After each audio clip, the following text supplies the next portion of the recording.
Assalamualaikum warahmatullahi wabarakatuh. Perkenalkan, nama saya Lina Indang Maulani dari kelas manajemen 20A. Dalam video kali ini saya akan membahas tentang pemilihan portofolio optimal. Ada 3 konsep dasar yang perlu diketahui untuk memahami pembentukan portofolio optimal. Di antaranya yaitu yang pertama, portofolio efisien dan portofolio optimal. Portofolio efisien yaitu gabungan aset terpilih dengan tingkat risiko tertentu yang bersedia ditanggung investor dan mempunyai expected return yang maksimal, atau portofolio yang menawarkan risiko terendah dengan tingkat return tertentu. Portofolio optimal merupakan portofolio yang dipilih investor dari sekian banyak pilihan yang ada pada kumpulan portofolio efisien. Yang kedua yaitu fungsi utilitas dan kurva indifferent. Fungsi utilitas dapat diartikan sebagai suatu fungsi matematis yang menunjukkan nilai dari semua alternatif pilihan yang ada. Fungsi utilitas menunjukkan preferensi seorang investor terhadap berbagai pilihan investasi dengan masing-masing risiko dan tingkat return harapan. Fungsi utilitas bisa digambarkan dalam bentuk grafik sebagai kurva indifferent. Yang ketiga yaitu aset beresiko dan aset bebas risiko.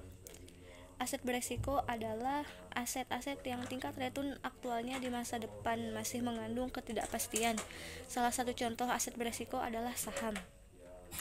Sedangkan aset bebas risiko atau risk-free asset merupakan aset yang tingkat returnnya di masa depan sudah bisa dipastikan pada saat ini dan ditunjukkan oleh variance return yang sama dengan nol.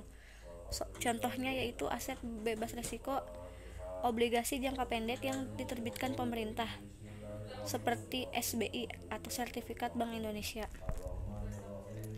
Selanjutnya yaitu model portofolio Markowitz. Teori portofolio dengan model Markowitz didasari oleh 3 asumsi, yaitu periode investasi tunggal, misalnya 1 tahun. Yang kedua, tidak ada biaya transaksi. Dan ketiga, preferensi investor hanya berdasar pada return yang diharapkan risiko.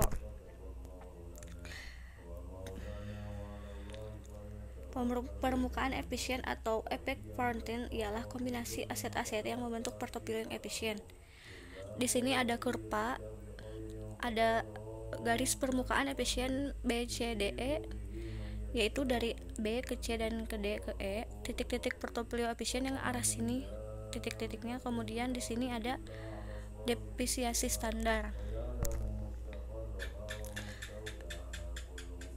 Memilih kelas aset yang optimal. Kelas aset adalah pengelompokan aset-aset berdasarkan jenis-jenis aset seperti saham, obligasi, real estate, sekuritas asing, emas, dan sebagainya.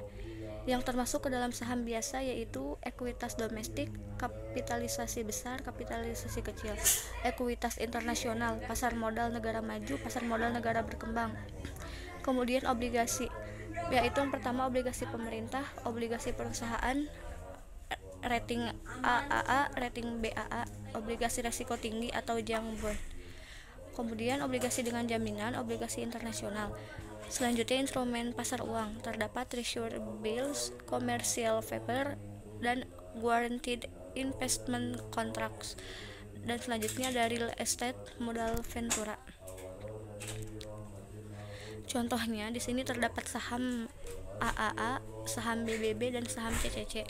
Return harapan ERI di saham AAA senilai 14%, di saham BBB 8%, dan di saham CCC 20%. Depresiasi standar 6%, di saham BBB 3%, di saham CCC 15%. Koefisien korelasi atau covariance antara perusahaan AAA dan BBB 0,5 atau 0,001, antara AAA dan CCC senilai 0,2 atau 0,002, antara BBB dan CCC senilai 0,4 atau 0,002. Selanjutnya efisien frontier Markowitz. Di sini terdapat beberapa kurva yang terdapat dari saham BBB, saham AAA, dan saham CCC. Titik X merupakan portofolio pada efisien frontier yang memberikan deviasi standar paling kecil. Titik X ini disebut global minimum variance portfolio. Daerah efisien set atau frontier adalah segmen yang berada di atas global minimum variance portfolio. Selanjutnya, investor bisa menginvestasikan dan meminjam dana bebas risiko. Jika aset bebas risiko dimasukkan dalam pilihan portofolio, maka kurva efisien frontier akan tampak seperti berikut. Jadi si return harapannya sebelah sini, kemudian terdapat resiko standar deviasi di bawahnya. Selanjutnya, sebagai contoh, misalkan portofolio L menawarkan tingkat return harapan sebesar 20% dengan standar deviasi 10%, aset bebas risiko menawarkan return harapan sebesar 5%. Anggap investor menginvestasikan 40% dananya pada aset bebas risiko dan 60% atau 100% dikurangi 40% pada portofolio L. Maka rumusnya yaitu E dikali RP sama dengan 0,4 dikali 0,05 ditambah 0,6 dikali 0,2 sama dengan 0,4 atau 14%, dan depresiasinya yaitu 0,6 dikali 0,1 sehingga menghasilkan 0,06 atau 6%. Selanjutnya, formasi portofolio optimal. Menghitung kinerja return tak normal relatif terhadap beta KI. KI sama dengan RI dikurangi RF dibagi beta I. Setelah nilai KI diperoleh, sekuritas diurutkan berdasarkan skor KI dari tertinggi hingga terendah.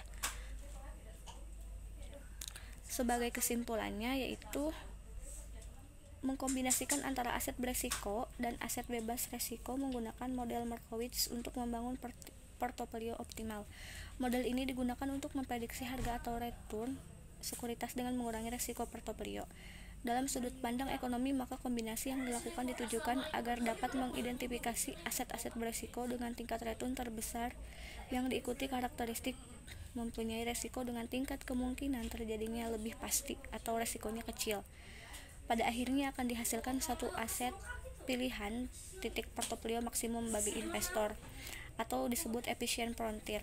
Kumpulan titik-titik kombinasi ini merupakan penawaran atas pilihan yang dapat dibuat oleh investor untuk dapat memberikan kontribusi return yang tinggi atas investasinya.